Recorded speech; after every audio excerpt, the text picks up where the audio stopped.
안녕하세요.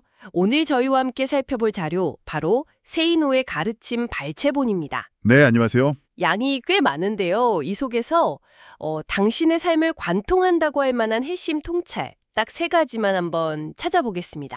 네, 좋습니다. 준비되셨나요? 자, 그럼 한번 시작해보죠. 어떤 내용부터 볼까요? 네, 이 자료가 사실 뭐랄까, 일이나 돈, 또 삶의 태도 같은 것에 대해서 정말 직설적으로 이야기하잖아요. 맞아요. 좀 따끔할 때도 있고요. 그렇죠. 그래서 정신이 번쩍 들기도 하는데 오늘 저희가 좀 집중해 볼 세 가지 핵심은요.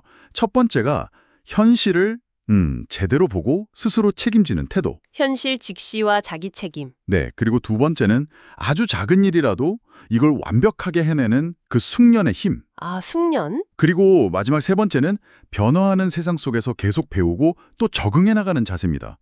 이 세 가지가 서로 맞물리는 방식이 꽤 흥미롭습니다. 그렇군요. 그 세 가지, 첫 번째부터 가볼까요? 현실 직시와 자기 책임. 저도 그 찰스 사이크스의 삶의 법칙 인용한 부분이 되게 인상 깊었어요. 아, 네네. 특히 첫 번째, 인생은 원래 불공평하다. 그냥 익숙해져라. 이 말이요. 그렇죠. 부모님 세대도 맨날 불평했지만 결국 안 변했다 뭐 이런 지적이 되게 날카롭더라고요. 근데 이게 어떻게 보면 좀 차갑게 들릴 수도 있는데 이걸 받아들이는 게 왜 중요할까요?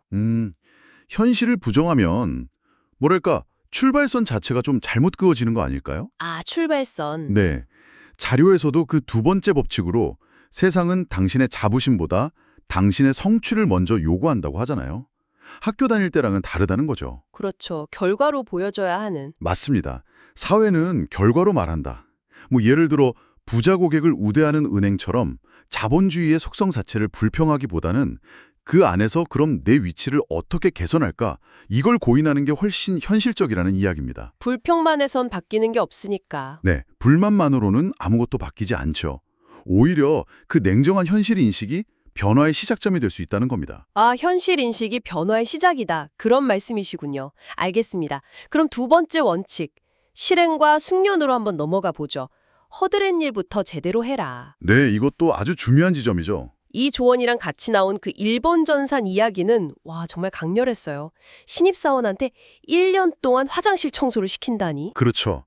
좀 극단적인 사례 같기도 하지만요. 물론 혹독한 훈련으로 유명한 회사다 싶기도 한데 청소 하나 제대로 못하면서 다른 일을 어떻게 하냐 이 말이 참 뼈아프게 다가오더라고요. 자존심 때문에 작은 일을 피하는 거예요. 맞습니다. 근데 그게 단순히 참고 버텨라 이런 뜻이라기보다는 그 자료에 나오는 모르면 괴롭고 알면 즐겁다는 원칙이랑 통하는 지점이에요. 아, 알면 즐겁다. 네, 어떤 일이든 좀 익숙해지고 잘하게 되면 재미가 붙잖아요. 그럼 더 잘하고 싶어지고요.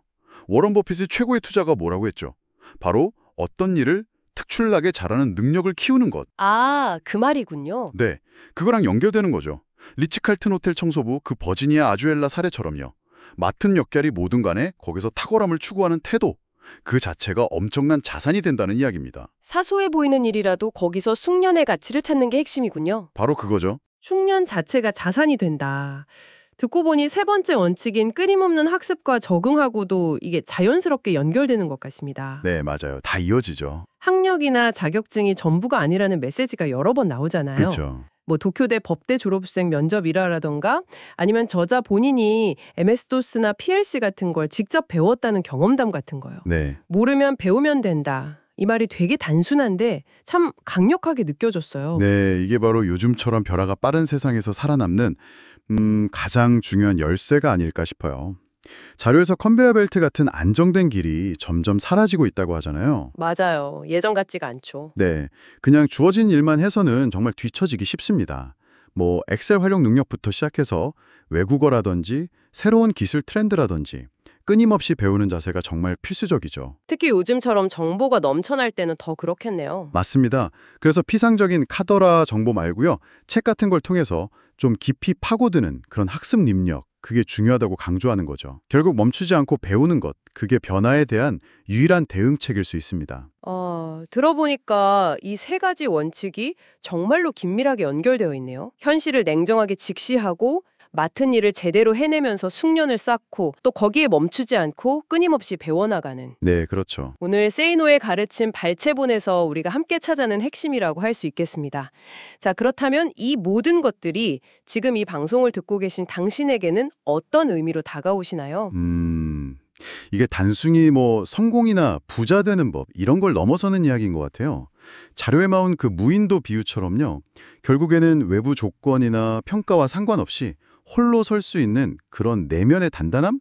그걸 만드는 과정이 아닐까 싶습니다. 내면의 단단함. 네. 여기서 마지막으로 한 가지 질문을 던져보고 싶어요. 자료에 이런 구절이 나오거든요. 부자들은 사업 아이디어가 눈에 보여도 하지 않는 경우가 많다. 나도 그렇다. 아, 그 구절 저도 봤어요. 좀 의외였는데? 그렇죠.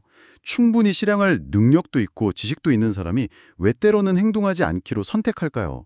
어쩌면 이건 단순히 숙련이나 이해를 넘어선 어떤 삶의 우선순위에 대한 더 깊은 질문일지도 모르겠습니다. 우선순위? 네, 당신이라면 어떤 기준으로 행동하거나 혹은 행동하지 않기를 선택하시겠어요? 한번 곱씹어 볼 만한 그런 지점인 것 같습니다.